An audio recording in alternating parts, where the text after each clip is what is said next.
Hello friends, welcome to this channel. मेरा नाम निशांत कुमार है और आज की वीडियो में हम लोग पढ़ने वाले हैं quant for axis bank assistant manager post 2020 और आज इसका 5वां सेशन है। बहुत सारे लोग कमेंट करके पूछ रहे हैं कि सर एग्ज़ाम कब होगा।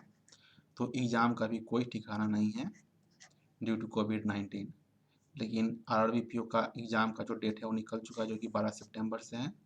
तो आप ये मान के चलिए कि अक्टूबर या नवंबर में आपका एग्ज़ाम हो जाए, लेकिन ये कन्फर्म नहीं है कि वही जाए, लेकिन आप तैयारी कर दे रही हैं। और इस चैनल को सब्सक्राइब कर लीजिए, बगल वाले बेल आइकन को भी दबा दीजिए ताकि मैं जब भी कोई नया वीडियो अपलोड करूँ तो उसका नोटिफिकेशन आपको सबसे पहले मिल जाए। और इस चैनल को सब्सक्राइब कर ले इंटरव्यू की तैयारी के लिए। एग्जाम तो होना तय है, इसलिए तैयारी करते रहें। चलिए बढ़ते अगले क्वेश्चन पे और सेशन को शुरू करते हैं। आज का पहला क्वेश्चन है, if cost price of 5 articles is equal to selling price of 4 articles then find profit और लॉस परसेंट। कहने का मतलब क्वेश्चन कह रहा है कि 5 वस्तुओं का क्रय मूल्य 4 वस्तुओं के विक्रय मूल्य के बराबर है, तो बताएं कि लाभ होगा कि हानि होगा और उसकी परसेंटेज क्या होगी। तो हम लोग इस क्वेश्चन को ऐसे सॉल्व करेंगे। 5 आर्टिकल का कॉस्ट प्राइस बराबर है 4 आर्टिकल के सेलिंग प्राइस के। इसको ऐसे लिख लेंगे। अब इस इक्वेशन को सॉल्व करेंगे। Then C P by S P is equal to 4/5। तो यहाँ पे क्रय मूल्य और विक्रय मूल्य, सेलिंग प्राइस और कॉस्ट प्राइस और सेलिंग प्राइस का रेशियो आ गया। और हम लोग जानते हैं profit percent is equal to S P minus C P by C P into 100। यहाँ पे इस वैल्यू को रख देंगे और यहाँ पे मैं कुछ मानने की ज़रूरत नहीं है, क्योंकि जो भी एक्स है वो ऊपर और नीचे कैंसिल आउट हो जाएगा। तो चलिए मानेंगे नहीं, वैल्यू पहले रखते हैं। 5-4 into 100 is equal to 1/4 into 100 which is equal to 25%। और प्रॉफिट होगा, प्रॉफिट क्यों होगा? क्योंकि यहाँ पे जो विक्रय मूल्य है वो क्रय मूल्य से ज़्यादा है, इसलिए प्रॉफिट होगा यहाँ पे। तो चलिए बढ़ते अगले क्वेश्चन पे। ये क्वेश्चन सॉल्व हो गया। अगला क्वेश्चन है, ये काफ़ी इंपॉर्टेंट क्वेश्चन है। ऐसे क्वेश्चन आपको कभी कभार 1 या 2 एक्सिस बैंक के एग्जाम में देखे जा सकते हैं और आरआरबी पीओ के एग्जाम में भी देखे जा सकते हैं। चलिए क्वेश्चन को सॉल्व करते हैं। पहले पढ़ते हैं, ratio of milk to water in x liters of mixture is 4:1. Half of the mixture is taken out and 24 liters of water is added to the remaining mixture such that quantity of milk and water in a resultant mixture becomes same. What is the value of x? एक mixture है milk और water का जिसका total value है x litre. ठीक है, इसमें milk और वाटर का जो रेशियो 4:1 है, इसमें से आधा मतलब x/2 मिक्सचर को निकाल लिया जाता है। तब क्या होगा? अब देखिए, मान लीजिए कोई बर्तन है जिसमें आधा आधा मैंने कर दिया, मानते हैं इसको x टोटल को। तो अगर इस आधा को निकाल दिया जाए तो मिल्क और वाटर का जो रेशियो है वो हर जगह 4:1 ही है। ठीक है, क्योंकि अगर क्वांटिटी निकाल लिया जाए तो जो आधा मिक्सचर बचेगा उसमें भी मिल्क और वाटर का रेशियो 4:1 ही रहेगा, क्योंकि क्वांटिटी निकालने से जो मिक्सचर का जो इंग्रेडिएंट होता है जिससे वो बना होता है उसकी रेशियो पर कोई प्रभाव नहीं पड़ता है। ठीक है, तो यहाँ पे 4:1 है, आधा निकाल लिया जाता है, तो यहाँ पे भी 4:1 ही इसका रेशियो रहेगा, भले ही इसको क्वांटिटी का ना कम हो जाए। इसके बाद क्या किया जाता है, इसमें 24 लीटर पानी जोड़ा जाता है। ठीक है, यहाँ पे लिखा हुआ है 24 लीटर पानी जोड़ा जाता है। तो उसके बाद मिल्क और वाटर का जो रेशियो है, क्वांटिटी है, वो दोनों बराबर हो जाता है रिजल्टेंट मिक्सचर में। तो यहाँ पे वाटर को ऐड किया जाता है और मिल्क से कोई छेड़छाड़ नहीं होता है। जब मिल्क से कोई छेड़छाड़ नहीं होता है तो मिल्क का वैल्यू यहाँ भी और यहाँ भी बराबर होना चाहिए, लेकिन यहाँ पे बराबर तो नहीं है, इसलिए हम लोग इसको यहाँ पे बराबर करेंगे 4 से मल्टीप्लाई करके। तो यहाँ पे इस वाले रेशियो में हम 4 से मल्टीप्लाई कर देंगे तो ये होगा 4:4। यहाँ पे भी और यहाँ पे भी मिल्क बराबर हो गया और जो वाटर है वो 1 से 4 हो गया। तो बढ़ा कितना? 3 बढ़ा, और यही 3 कितना है? 24 लीटर के बराबर है।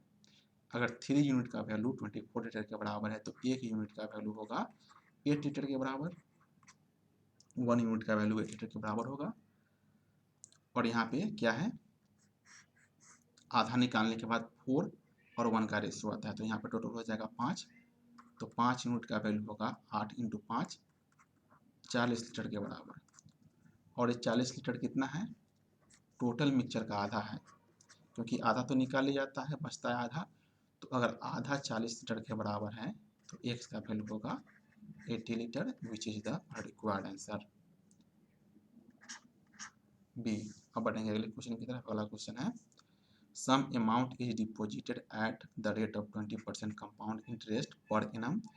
Difference between interest accrued at end of first and second year is 1200। Find the value of P. ऐसे क्वेश्चन को कैसे सॉल्व करेंगे, इस बात को बहुत ध्यान से देखिए। यहाँ पे पी का वैल्यू आर का वैल्यू रेट ऑफ इंटरेस्ट 20% है, और कितने साल की बात की जा रही है? पहले और दूसरे साल की बात की जा रही है, मतलब 2 साल के बाद काम स्टॉप हो जाता है। तो सबसे पहले इस हम आर को 20% को फ्रैक्शन में कन्वर्ट करेंगे, तो ये होगा 1/5। ठीक है, इस 5 पे हम स्क्वायर डाल देंगे, क्योंकि 2 साल तक की बात की जा रही है। अगर 3 साल तक के लिए बात की जा रही है तो हम 5 पे क्यू डाल देते हैं, तो ये होगा 25। और इस 25 को, जो प्रोसेस है बहुत ध्यान से देखिए, इस 25 को एज हम प्रिंसिपल कंसिडर करेंगे। अब देखिए, पहला साल दूसरा साल, पहला साल के लिए पहले साल के लिए साधारण ब्याज और चक्रवृद्धि ब्याज दोनों बराबर होता है। तो यहाँ पे 25 25 सपोज कीजिए ये 25 रुपया है, मान के चलते हैं, एक्चुअल वैल्यू नहीं है, ये यूनिट में है। 25 यूनिट जो है उसका 5% 20% हम निकालेंगे एक साल के लिए, पहले साल के लिए, क्योंकि पहला साल के लिए सीपी एसपी और सीपी दोनों बराबर होता है, सिंपल कंपाउंड। ठीक है, तो ये होगा 5। अब दूसरे साल की बात करते हैं। दूसरे साल का जो कंपाउंड इंटरेस्ट होगा वो क्या होगा? तो 5 पे हम लोग काम करेंगे।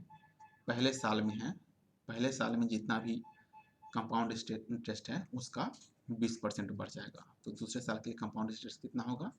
6 होगा। क्लियर? तो पहले और दूसरे साल के डिफरेंस कितना हुआ? 1।